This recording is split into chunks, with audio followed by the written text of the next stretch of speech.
Hi, friend. I hope you are having a phenomenal day whenever you watch this or evening. We have been talking about communication for the last couple of days, and we started out by saying when it comes to effective communication, to let your message be clear, concise, and direct. And we explained the different variables as it relates to what's happening when we're communicating, what's going on inside of our head and what's going on inside the receiver's head. So there are filters on both ends for when we communicate, and that it's actually a loop. It's not us just speaking to a person and then it's successful or effective communication. And then we went a little deeper yesterday talking about the genesis of a conversation, and that's in your mind, the state of your mind when you're preparing to have a conversation with someone, to ask them a question.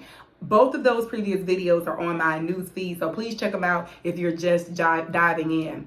Today, I want to unpack the genesis again, the state of our mind as you're preparing to have a conversation. Now, as I mentioned, there are several variables that are happening when we are communicating with someone. And the leading thing is our point of view. Our point of view is how we view the world, how we make decisions, what we judge, what we consider good, bad, or indifferent. It is truly from our perspective. I want to share a story with you about something that just happened to me last night.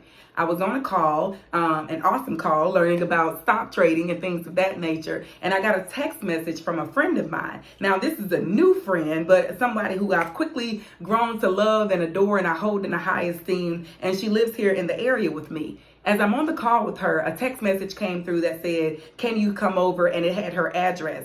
Now, I've never been to her house before. I knew she lived in the neighborhood with me or in the area, but I've never been invited. And this is a woman who I also know lives alone. And so I looked at it and it kind of caught me off guard. And I told the person that I was in the session with, I said, "I gotta go because something's not right." So I immediately text her back like, "Right now, are you okay?" And then she's like, "Yes, calm, can't explain." So then I call my mentor and I'm like, "Hey, I'm going over there. I have a friend in need." And he's like, "Okay, if I don't hear from you in 20 minutes, I'm like GPSing your location and sending the police." And I text her like, "Do you need me to call the police?" And I did not get a response back. So I'm riding over there, I'm praying, I'm totally keeping control of my thoughts to not think that something bad was happening. I did not want my thoughts to go to a negative place. I had no clue. All it said was, "Can you come over?" with her address. And then the next text said, "Can't explain." So I didn't know what I was getting ready to walk into. So when I pulled up, it was kind of creepy. I looked and listened through the door to make sure it wasn't like,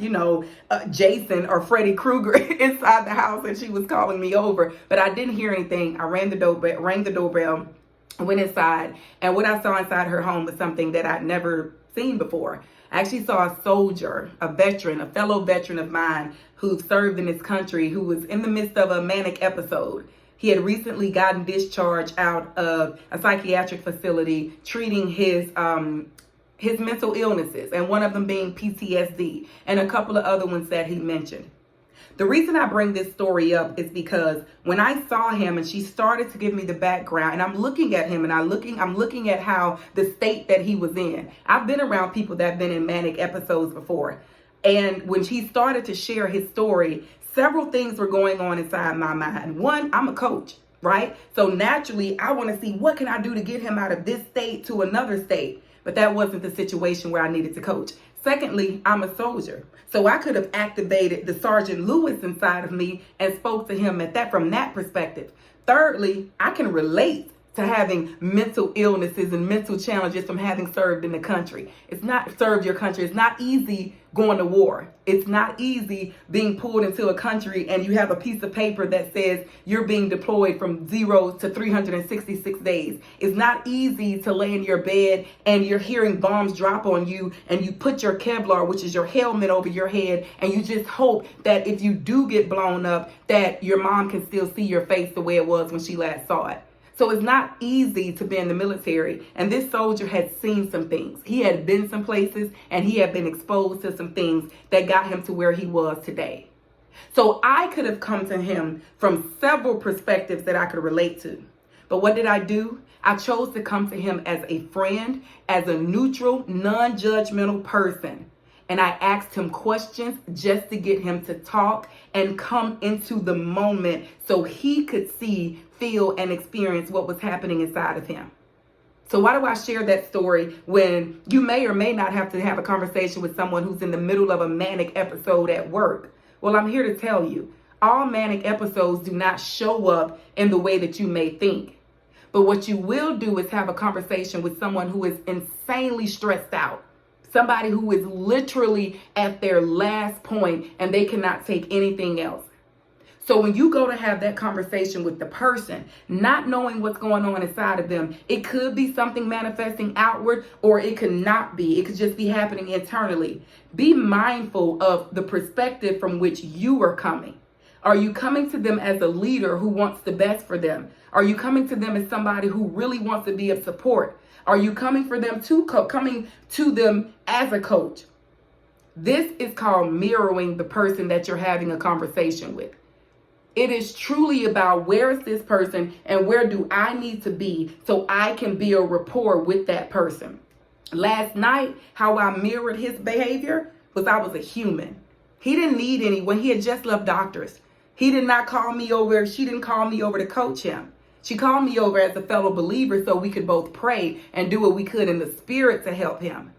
But I had to quickly recognize that all I need to do is let this person see me for a person, and I'm connecting with him at the humanistic level. And I wanted him as best as I could to get his thoughts under control. So I was just asking lighthearted questions. And I'm pleased to say, when I left last night, he was a totally different person. Not saying his condition completely changed, but at least he was able to think clearly. He was able to have a conversation. He was hopeful and optimistic about the future. And thank God he checked himself in, or he was checked into rehab today. So I share this longer story with you. Again, when you're having a conversation with another person, it's not just about you. It is not just about them. It is about both of you exchanging information for the good of both of you and whomever else will be affected. So be mindful of your point of view. Be mindful of your perspectives and where you're coming from. We do want to relate with people where we're having a conversation, but mirror the person based off what needs to happen in that moment in time. Every conversation isn't about you saying, I can relate, let me do this, let me share my story. The best conversations are ones where you truly listen and you be a support and you help someone get something that they need out of life. Let me know how I can help you as it relates to communication. You can send me a message, direct message me, leave a comment here. What questions do you have as it relates to communication, communicating with people, having challenging conversations, whatever the case may be. It is indeed stressful, but that doesn't mean it has to stress you out. So with that, have a wonderful rest of your day. And remember, don't stress. You got this.